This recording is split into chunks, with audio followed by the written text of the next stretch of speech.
ಇದು ರಾಷ್ಟ್ರೀಯ ವಿದ್ಯಾಲಯ ರೋಡು, ಅಂದರೆ ನಾವು RV ರೋಡ್ ಅಂತೀವಿ. ಹಾಗಾಗಿ ನೆನಪಿಟ್ಕೊಂಡು ಇಲ್ಲಿ ಇಳಿಬೇಕು. ಇಲ್ಲಿ ಇಳಿದು ನಾವು ಎಲೆಕ್ಟ್ರಾನಿಕ್ ಸಿಟಿಗೆ ಹೋಗಲಿಕ್ಕೆ ನಾವು ಬೇರೆ ಟ್ರೈನ್ನ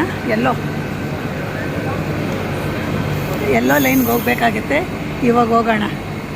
ನಾವೀಗ RV ಕಾಲೇಜಿಂದ ಎಲೆಕ್ಟ್ರಾನಿಕ್ ಸಿಟಿಗೆ ಹೋಗಬೇಕು ಅಂದರೆ ಈಗ ಎಕ್ಸಿಲೇಟ್ರಲ್ಲಿ ಹೋಗಿ ಈಗ ಎಲ್ಲೋ ಲೈನ್ ಹೋಗಬೇಕು. ಹಾಗಾಗಿ ಇದೇ ಫಸ್ಟ್ ಟೈಮ್ ನಾವು ಹೋಗ್ತಾ ಇರೋದು. ನನಗೆ ತುಂಬ ಖುಷಿ ಆಗ್ತಾ ಇದೆ. ಇವತ್ತು ಫಸ್ಟ್ ಟೈಮ್. ನಾನು ಲಾಸ್ಟ್ ವೀಕ್ ಬಂದಾಗ ಹೋಗಬೇಕು ಅಂದ್ಕೊಂಡೆ, ಆಗಲಿಲ್ಲ. ಹಾಗಾಗಿ ಇವತ್ತು ನೋಡೋಣ ಅಂತ ಅಷ್ಟೇ ಅಂದ್ಕೊಂಡಿದ್ದು. ಇವತ್ತು ನಾನು ಪ್ರಯಾಣನೇ ಮಾಡ್ತಾ ಇದ್ದೀನಿ ಎಲ್ಲೋ ಲೈನಲ್ಲಿ. ಹಾಗಾಗಿ ನೋಡಿ, ಇದು ಹೊಸ ಎಲ್ಲೋ ಲೈನು.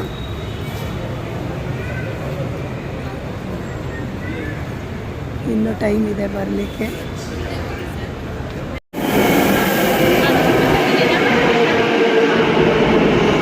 ನೋಡಿ, ಎಲ್ಲೋ ಲೈನು ಬಂತು. ಇವಾಗ ಹತ್ಕೊಳ್ತಾ ಇದ್ವಿ ಬೊಮ್ಮಸಂದ್ರಾಗ ಹೋಗ್ಲಿಕ್ಕೆ. ಖುಷಿ ಆಗ್ತದೆ. ತುಂಬ ಜನ ಇದ್ದಾರೆ. 22 ನಿಮಿಷ ಆಗುತ್ತೆ ಒಂದು ಟ್ರೈನ್ಗೆ ನಾವು ಕಾಯಬೇಕು ಅಂದರೆ. ತುಂಬ ಲೇಟು. ಇಲ್ಲ ಅಷ್ಟೊಂದು ಟ್ರೈನ್ ಬಿಟ್ಟಿಲ್ಲ. ಅಂತೂ ಬೊಮ್ಮಸಂದ್ರಾಗ ಹೋಗ್ತಾ ಇದ್ದೀವಿ ಅಷ್ಟೇ. ಮಾತಾಡ್ತಾ ಬೊಮ್ಮಸಂದ್ರಾಗ ಹೋಗ್ಬಿಟ್ಟು ಬರೋದಿದೆ ಫಸ್ಟು. ಎಲ್ಲೋ ಲೈನಲ್ಲಿ ಹೋಗ್ತಾ ಇರೋದು. ಇರಲಿ, ಅದ್ರದ್ದು ಅನುಭವ ಚೆನ್ನಾಗಿದೆ. ನನಗೆ ಎಸ್ಕಲೇಟರ್ ತುಂಬ ಇಷ್ಟ ಆಯಿತು. ಚೆನ್ನಾಗಿದೆ, ಎಲ್ಲ ನೀಟಾಗಿ ಮಾಡಿದ್ದಾರೆ, ಚೆನ್ನಾಗಿದೆ. ಇದು ಡೆಲ್ಟಾ ಎಲೆಕ್ಟ್ರಾನಿಕ್ಸ್ ಬೊಮ್ಮಸಂದ್ರ. ನೋಡಿ, ಇದೇ ಲಾಸ್ಟ್ ಸ್ಟಾಪು.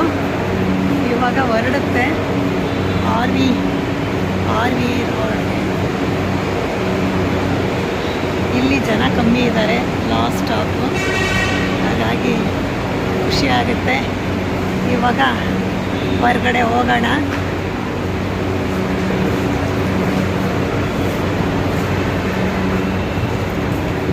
ಇದು ಬೊಮ್ಮಸಂದ್ರ.